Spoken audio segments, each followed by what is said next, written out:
Today on AQ's awesome physics projects. Uh-oh, he's sleeping. Wake up. Dude, your show. Let us make a generator today. For today's project, you will need a 35 by 30 piece of cardboard, a ruler, an X-Acto knife, copper wire, 8-inch nail, block magnets, and a 1.5 volt mini lamp.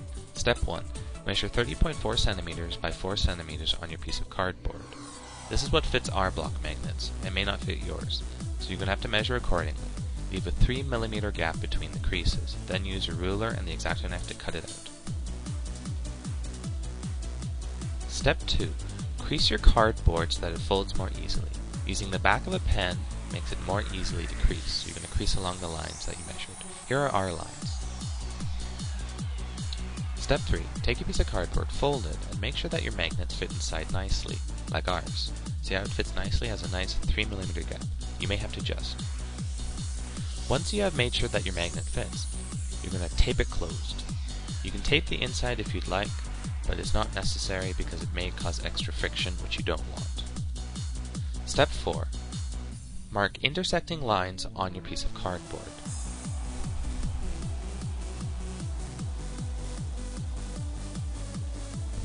Step 5. Take your nail and stick it through the point of intersection between the two lines you've just drawn. Then make sure it's perpendicular to the cardboard.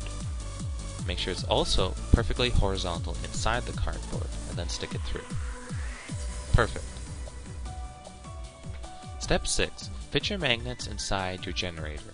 Make sure that they're centered. Then fit your second magnet in. Make sure that is centered. Now you don't want it lopsided inside, because if it's lopsided it may cause friction. Now he feels it's a little bit lopsided, so he's going to fix it.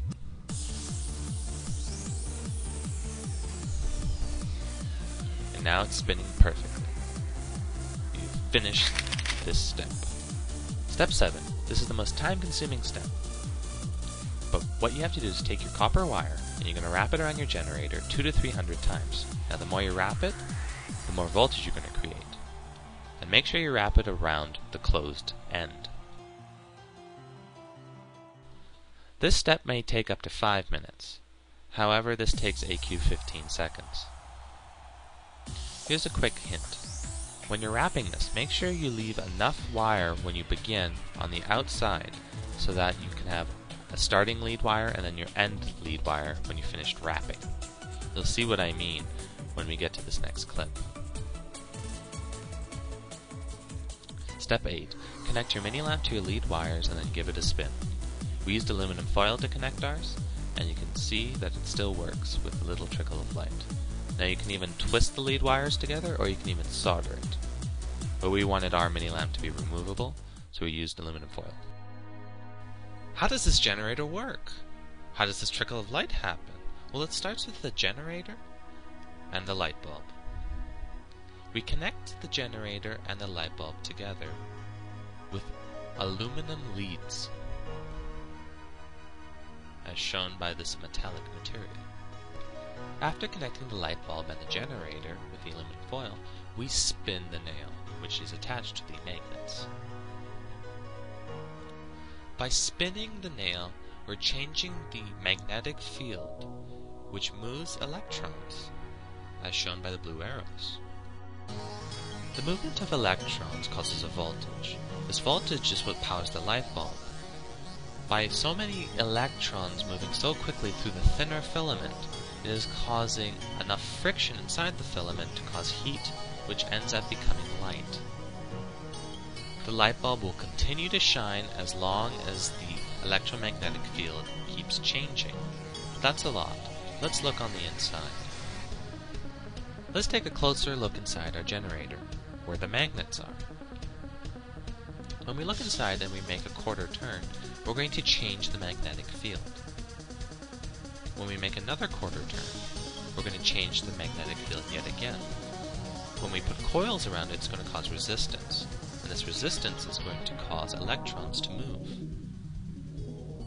that is what you're feeling, is the electrons moving. Now when we do a quarter turn again, we're going to change the direction of the electrons.